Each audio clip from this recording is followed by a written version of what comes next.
This episode of the Modern Therapist Survival Guide podcast is proudly sponsored by Ben Caldwell Labs. Woo-woo! They offer the desk reference, Basics of California Law for LMFTs, LPCCs, and LCSWs. Check them out at bencaldwelllabs.com and listen to the end of the show where we'll talk a little bit more about them. You're listening to the Modern Therapist Survival Guide, where therapists live, breathe, and practice as human beings. To support you as a whole person and a therapist, here are your hosts, Curt Widhelm and Katie Vernoy. Welcome back to the Modern Therapist Survival Guide. I'm Curt Widhelm with Katie Vernoy, and when we talk about hashtag modern therapist problems, I think one of our good friends is in probably one of the most unique situations that a therapist can be in these days. Our guest today is Heather Walker Janz. She's a licensed marriage and family therapist in Fresno.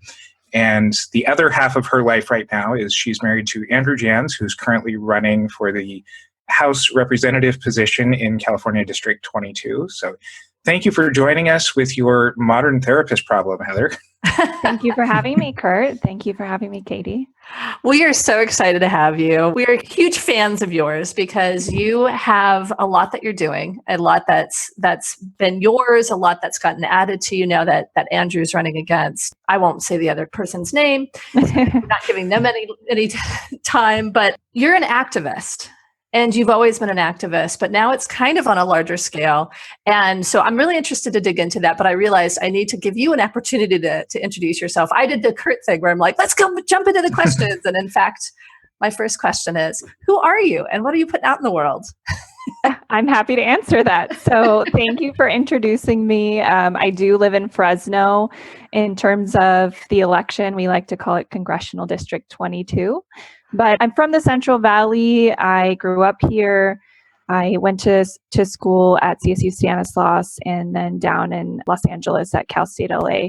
But I've always been a helper, and really who I am and what I do has developed over the years, and it changes every day now. Mm-hmm. But I am a therapist, so I do have that role. I have a private practice where I serve people here in Fresno and the Central Valley. And I do a lot of other things to touch people's lives and try and help them. But recently, I've had to think outside the box in terms of how I do that. So because of everything going on, I've had some challenges with time. So I've been trying to develop new ways of helping people where I don't have to worry about time. So I'm also developing a platform to try and help young people with life skills. So I'm putting out courses through that. It's called Help Yourself University. And I have an association that I'm a part of. It's the California Association of Marriage and Family Therapists. And in the local chapter, I'm serving as president. So I try and lead and take action in our local chapter to help others and advocate for issues related to mental health. But then I also support my husband, Andrew Janz, in the campaign to hopefully make a difference in this community and bring attention to issues that are important to the people locally here. And anytime that therapists can get involved politically, we really do support that. In fact, when I had originally met Heather was not in California, but in Washington, D.C. on one of the lobbying trips that we had gone out to work on getting Medicare reimbursement for MFTs and PCCs. Being so politically involved, and especially now in the way that you are and with Andrew's campaign, how are you seeing the impact of that in your practice? That you're very obviously out as Democrats right now. You're probably in a community that has traditionally been very Republican. I'm wondering how that affects how your clients are talking to you in session, how you go out marketing yourself. Are you missing other networking opportunities that you had before? How is this particular time in your life affecting your practice? These are great questions. The impact has been really amazing. There have definitely been challenges and there have been great things about it. In terms of speaking of the challenges, there was a lot of thinking through and even some anxiety about how are my clients going to react and how will they feel about this. But it's actually been, to many of my clients, and at least when they talk to me, it's been empowering because I'm able to model for them what I've been teaching in treatment in terms of communication skills, assertiveness, using your voice. And so I'm no longer the Wizard of Oz behind the curtain. They're not wondering like if I'm actually practicing what I'm preaching and if I really believe what's coming out of my mouth. They know what I do in my personal time. So I think that it's allowed some of my clients to actually be more open and honest in therapy. They've been willing to disclose things that they may have been hesitant to before, and they're no longer afraid that I might have some judgments or because of my privilege that I don't understand what their struggles are. Because outside of the therapy room, I am talking about their struggles and advocating for their struggles. So they come back really excited to do their own work with me because they know that I represent what they care about. So that's been really great. In terms of challenges, that obviously I'm going to be working with families that have different opinions and political views. And we've talked about that. I've been able to say sometimes that may distract from what we're working on in therapy. And if you become uncomfortable at any point, let me know. And we can talk about how to problem solve that in the session. We can talk about referrals if you feel like you need to work with someone else. But I haven't actually had families leave, which has been wonderful. And I think what I've learned from it is we can look past the partisan views and still work on specific goals despite our differences or disagreements with certain issues. Did you find that was different with people that you had longer standing relationships with versus newer clients? Because it seems like being able to have those deeper conversations about, hey, you don't have to vote for my husband. We have different political opinions, but that's not going to impact our work. It seems like with a newer client, that might be a harder sell. Whereas with a longer term client, it seems like the relationship would be strong enough to hold that. I don't know if this is relevant at all. You're right, Katie. It was a lot easier to talk about that with clients who have been with me for a long time. So those that have been with me even like for a year or more, they were able to say, well, we do good work and we're looking at that. But newer clients, it's really been a conversation that happens at the beginning during an initial evaluation. And I've always had office policies that talk about interactions outside of therapy, dual relationships, and how that can either enhance or distract from therapy. So I'm able to say very specifically, I will likely see you in the community. I am online, marketing, advocating, speaking about issues. If you are uncomfortable with this, please let me know at this point. That way we could talk about the right fit for you.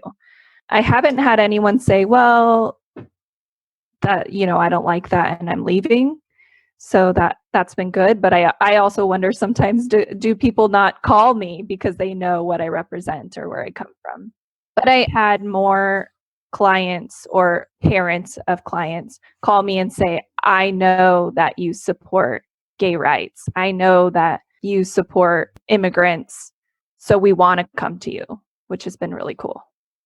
For that line of maybe wondering about you being politically out about maybe some of these controversial issues, gay rights or immigrant issues in the broader community, how have you wrestled with that personally as far as being okay with your values being so broadcast out there?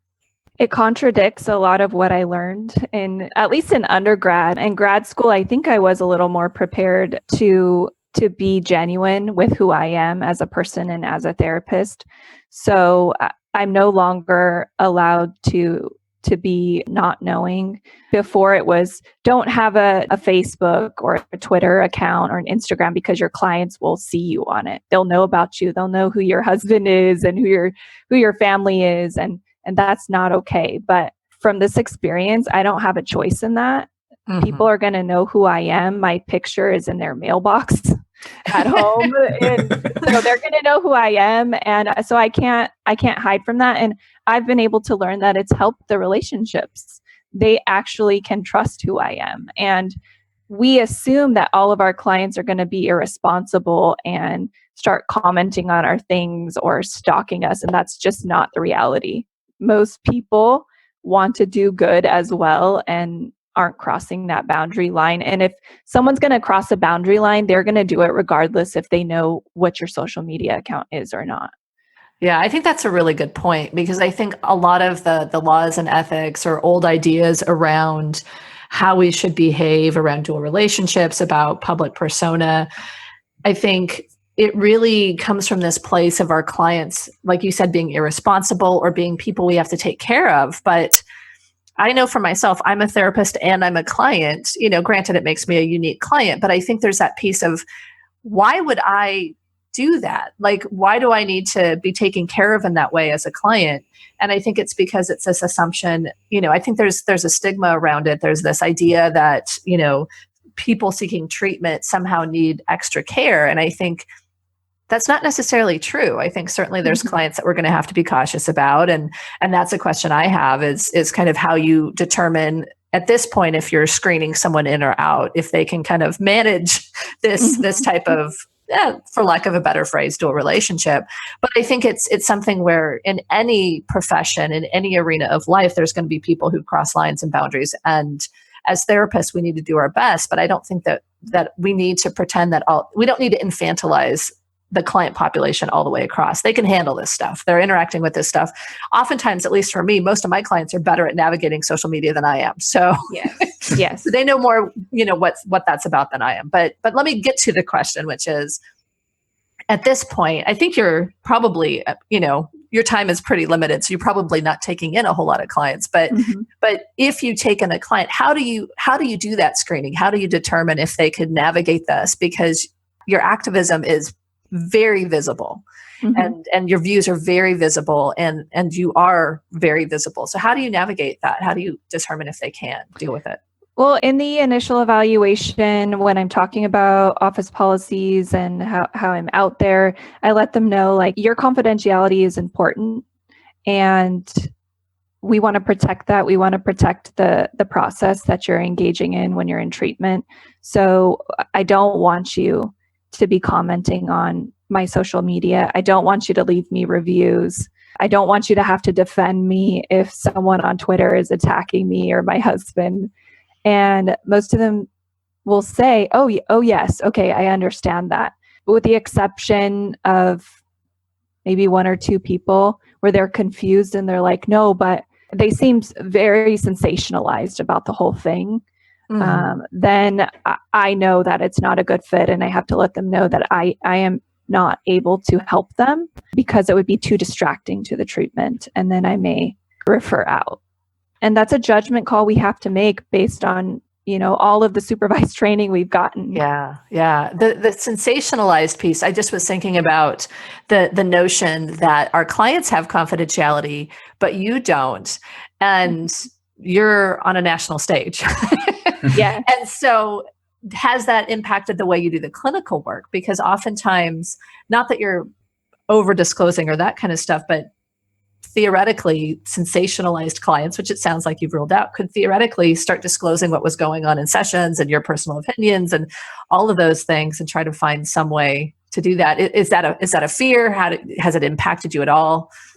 I have to be genuine myself and have my own values. And so I know that as long as I'm conducting myself, I would conduct myself the same in session as I would on stage somewhere else. So I am just as genuine as I can be inside and out. And if they were to talk about what we say in session, I'm okay with that. What's been the most surprising thing that's come up during this election process? This is a difficult question because there's something new every day. But I would say therapeutically, the surprising part was how excited clients got around it, how much more they were committed to the work and showing up and really appreciating that I was still here despite the campaign going on, because a lot of them said, well, what's going to happen? Are you going to cut me out? Are you going to stop doing therapy? And when I'm here, when they know the night before I've been on TV or I've been traveling or I'm rallying at the border, and then I'm in session the next day, they really appreciate it. And I think we've been able to do a lot of good work that way. That's so awesome. There's been other surprises too, I think, in terms of, campaigns get dirty. There's mudslinging. There's a lot of things that are just not true that are said. So I did have fears and anxiety about what other candidates would say about my husband. And surprisingly, I was attacked just as a spouse. And so I did worry about that and how it would impact my work. But my clients still showed up and they said, I just don't believe that based on the work that we do. Some of them feel like they do have to defend me. And I just remind them that they absolutely should not and do not have to do that, because this work is about them and not me. And I have my own supports in place, and I do let them know I have my own supports in place, my own groups, my own therapist who will help me work through those things. So my clients do not have to worry about that responsibility for me. I would think that would be hard. I just think about the relationship and that a lot of clients have with their therapist. And I could see just really wanting to defend you. And so it sounds like you're handling it really well. And you've given them the confidence to say, okay, well, she's got this. I don't need to worry about it. But it definitely brings something else in the room. They do see you at the border rally. They do see you, on TV, and then you're in the room, or they see the attacks. And I have to imagine that it does take up some clinical time. Is there clinical relevance in that stuff? Like how does that, obviously it's individualized, but when you start talking about those things, how are you able to kind of turn that back into clinically relevant material? Well, you know what, I am pretty rigid with my boundaries and talking about the election and treatment. So typically, and my clients they sense that and they know it. So they'll bring it up right before session or at the end of the session as they're leaving. There was something that came up outside of session related to the campaign. But if it does come up in session, and once or twice it has, I have turned it back to say, how does it impact you? And, how can we work on it so that it's not so much? and we do turn it back into, why does it bother them? What's going on personally for them? It'd be just like when your clients say, they ask you, do you have kids? Are you married? It's the same thing, but this is about a very specific politically related issue. Well, and it seems like, just the entire political stage right now in America overall, but especially with Andrew's opponent being so prominent on the national stage, that it's a very interesting congressional race, and we're not even in your district.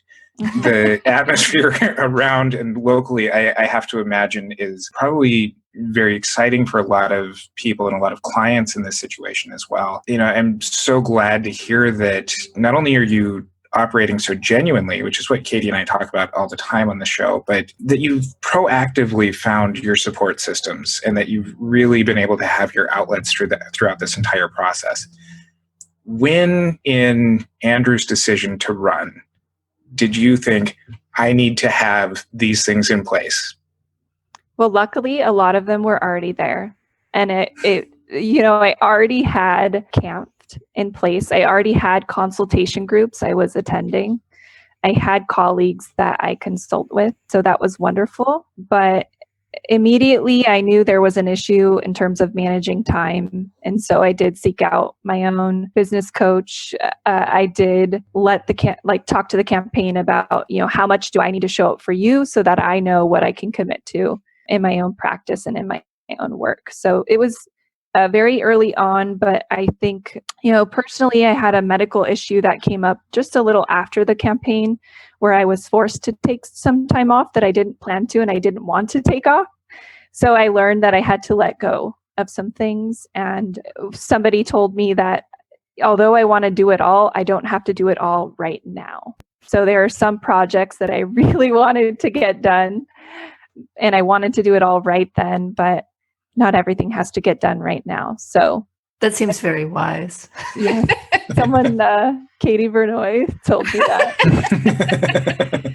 And it really has helped me to prioritize things. And I have recognized that I could see 40 clients in my practice, But the work that I can do with a campaign, the platform I've been put on to use my voice will make a significant difference for a mass amount of people in a short amount of time. And so I really need to spend my evenings and weekends doing that. That's a lot. I mean, I just think about everything on your plate, and that's a lot. And I think it's something where I know you've sought out the support, but I think that there's a lot that you're doing that requires you to be on, to be present, to be presentable. I mean, there's just so much. And I think, many people in campaigns end up very run down. They get medical issues, that kind of stuff.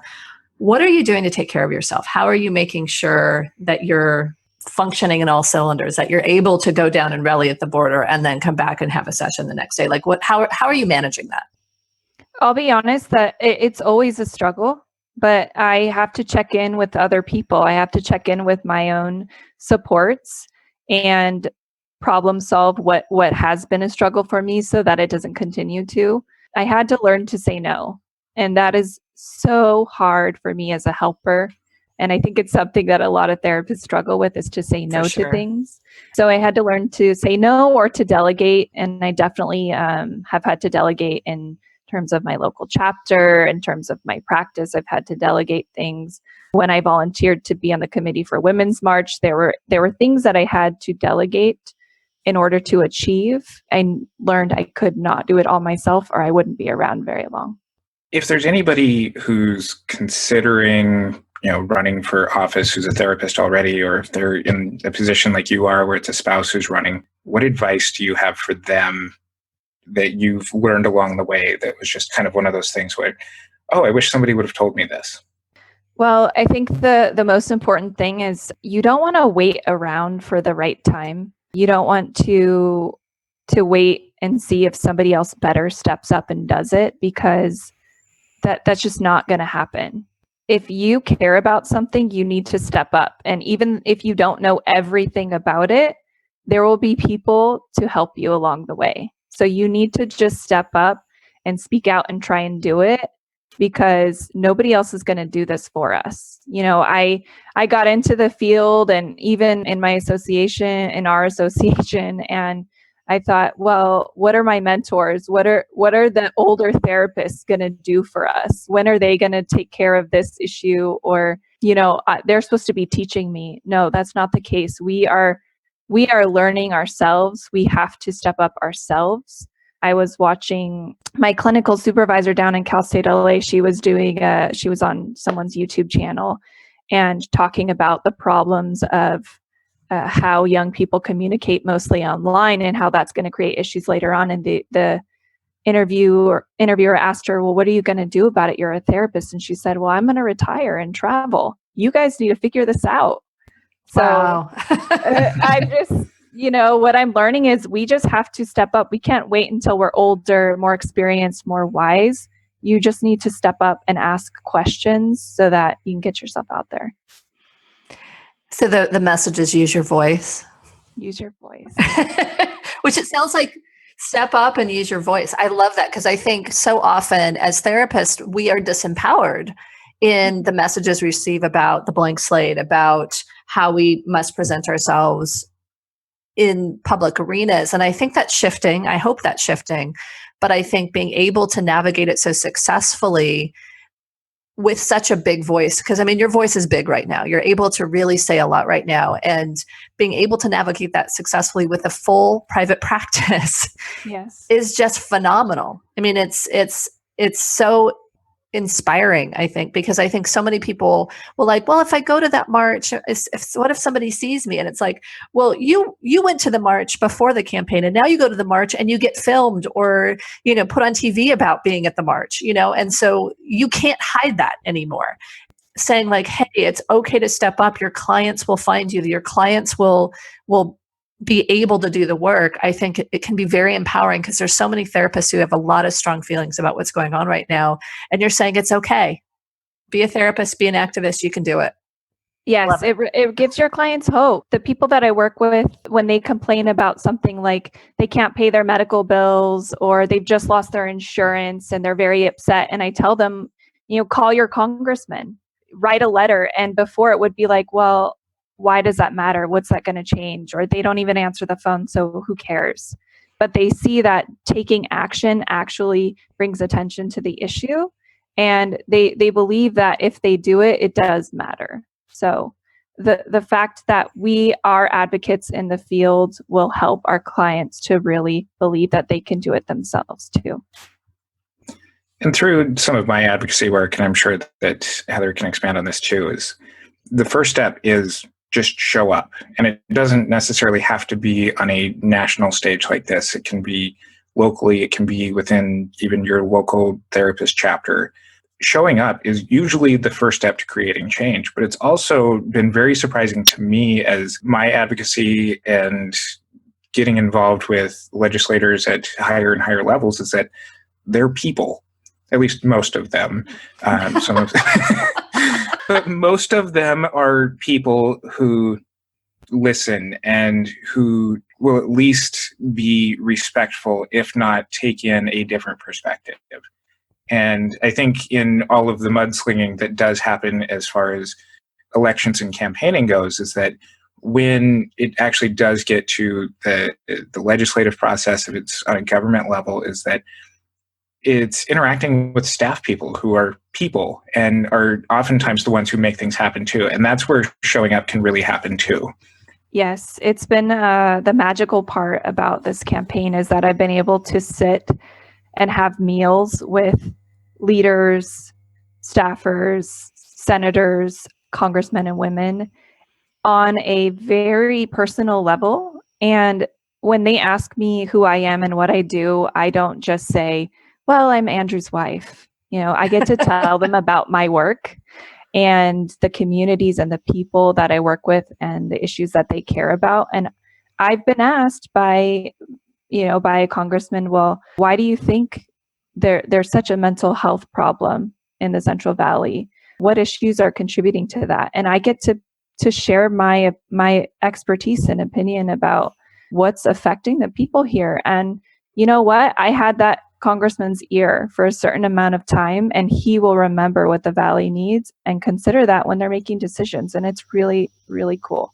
And I think that's really important because I think too often therapists don't necessarily understand or really fully comprehend how much we are experts in the issues that our communities face. I mean, we're listening to anywhere from 10 to 40 people a week talking about the real problems that they face. And I think being able to take some advocacy stand, whether it's for mental health, whether it's for other specific issues, we're experts. We have master's or doctoral degrees. We have so much information, and we have not personal stories that we can tell, but we have the depth of understanding that a lot of people don't have. And so to use that as, to say, yes, I have something to contribute is really important, to recognize that and to be willing to step up and deal with the complexity of having your voice out there and your views out there. I think it's such a neat,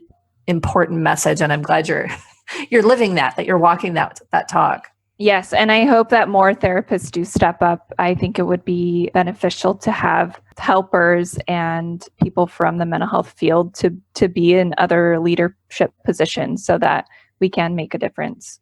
So this might be a little bit premature with everything going on with Andrew's campaign right now, but is running for office on your horizon?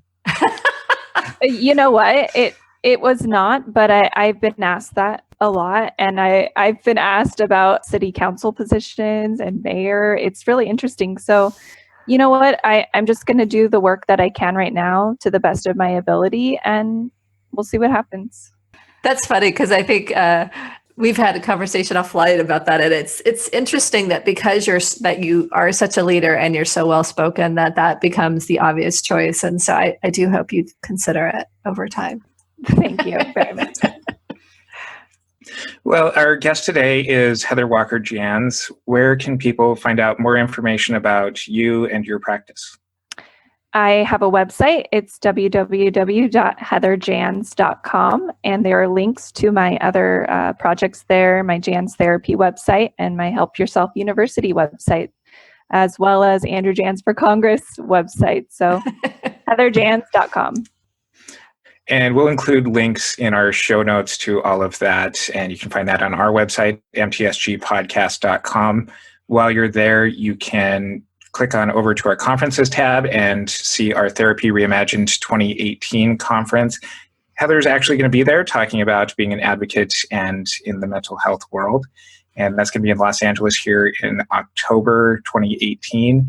And our platinum sponsor is Simple Practice for that. And so until next time, I'm Curt Whithelm with Katie Vernoy and Heather Walker Janz. Thanks again to our sponsor, Ben Caldwell Labs.